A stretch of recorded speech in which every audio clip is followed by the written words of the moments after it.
Alright, this is 4.3b and continuing with college algebra and logarithms. And again, if I feels like I'm going a little fast with this and assuming that you know things, I am, because I taught this to you last year. So again, example 5. It gives you some problems like the log of 645,778. Put that in your calculator. Make sure that when you're done, you get 5.81. Alright, so I'm just going to explain this again because sometimes I feel like I don't really explain it very well, and maybe I make it more complicated. This means, what number can I put on 10 to give me 645,778? Alright, so I take my calculator and I click on log of 645,778, and that will give me an x value that will tell me what my exponent is. Logarithm and exponent, same thing, will be that. Which means 10 to the 5.8101 equals 645,778. So again, you can try that. I'm not sure how your calculator is, but you have that log key, and then above it you should have a 10 to the x power key. So depending on your calculator, you might be able to just push your 10 to the x power, put 5.8101 in, hit equal, and get that number. If not, you may have to dink around with it a little bit, but play around with it, because again, this is the inverse of this. So if you're finding the log of this and you get this, in order to get back to this number, you're going to have to use the inverse key. Okay, so these are inverses of each other. Alright, so the letter C here, I just want to look at that one since that has a negative number there. Log of -3. So again, plug that in your calculator. It means the same thing as 10 to the x equals -3. Alright, when you do that, one of the things that you'll find out is you can never have a negative logarithm. Okay? So,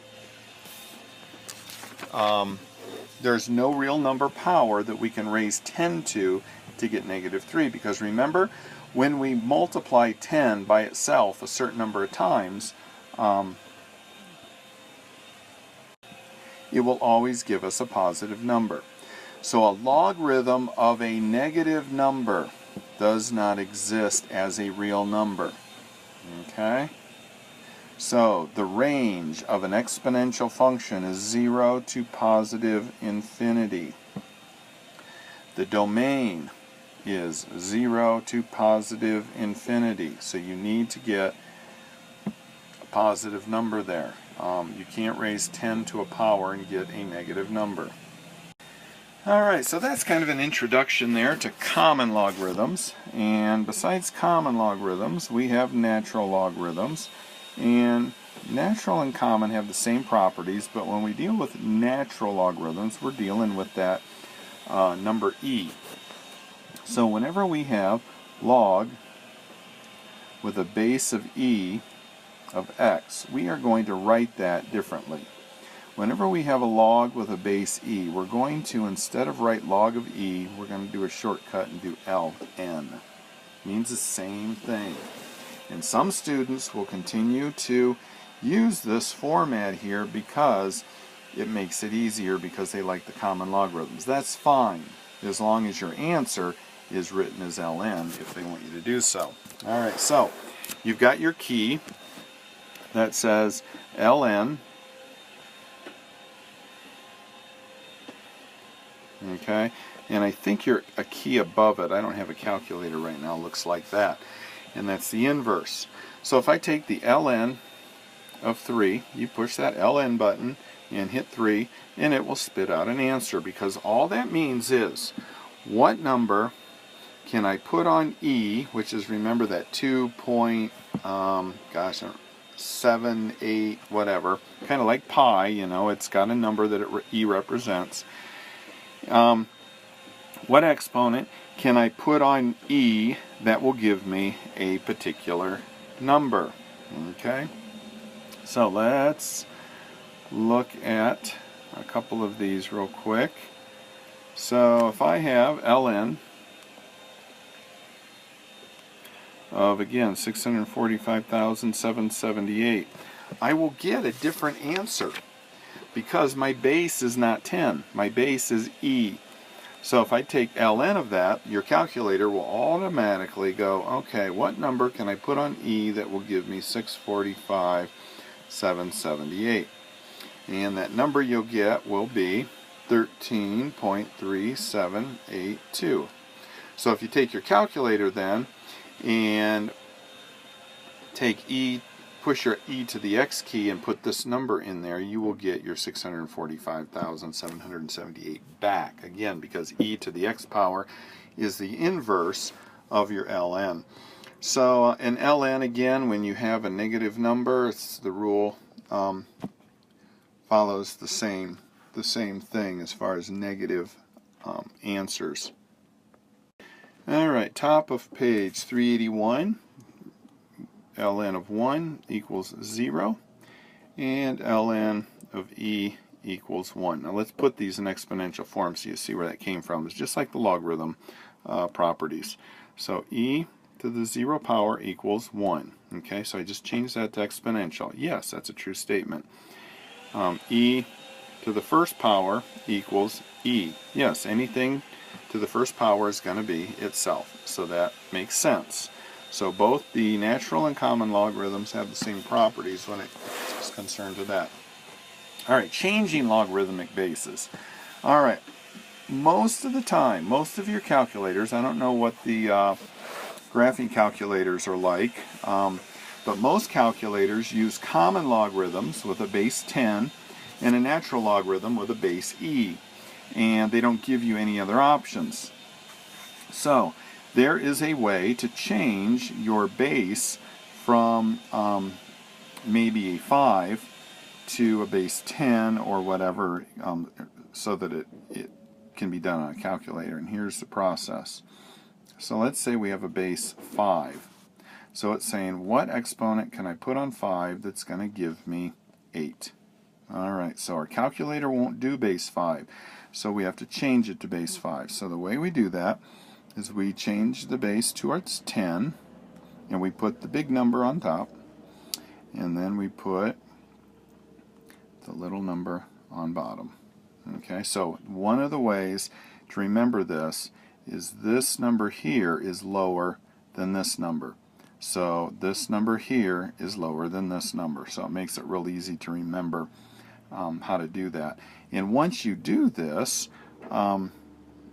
you'll take log of 8 and get something, and log of 5 and get something, and divide it out and get a number similar to 1.2920. Let's say that we're just in a crazy mood and we want to change the log of base 5 to natural logarithms with a base e. So again, we do the same thing. We put the log, we put the base we want to change it to, that on top,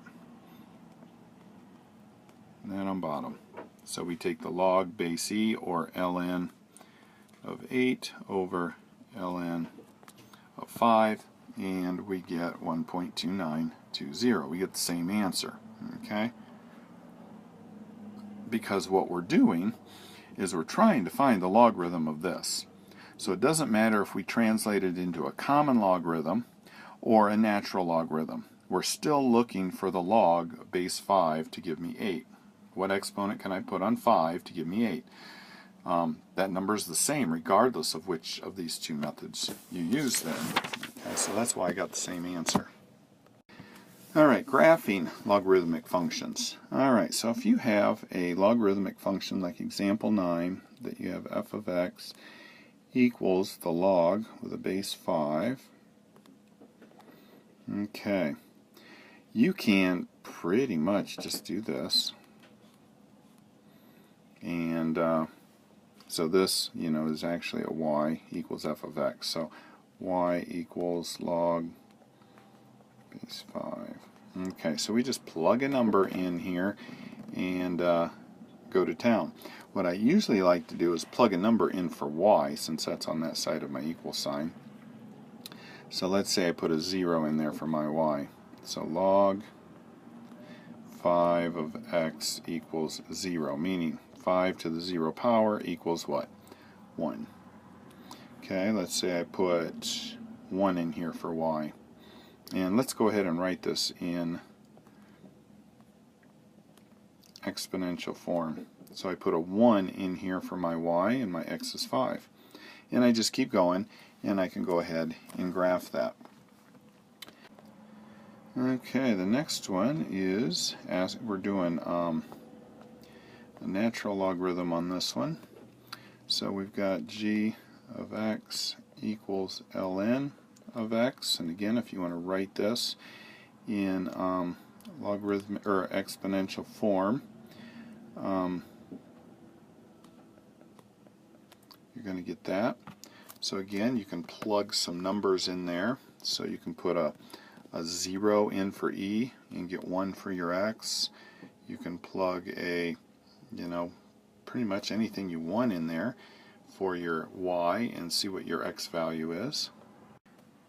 The other option, which might even be easier, is to take this ln of x and just start putting numbers in. So let's say you put in 2 for x. So you take your calculator, find the ln of 2, and you get 0.7. You may do ln of 3, so that's a 3, and you get 1.1. Whichever way you want to do it is the easiest. You can change it to exponential, leave it in logarithmic, and just put some numbers in there for your x, and it'll spit out your y. Okay, I'm going to end this video here and finish up with 4.3c.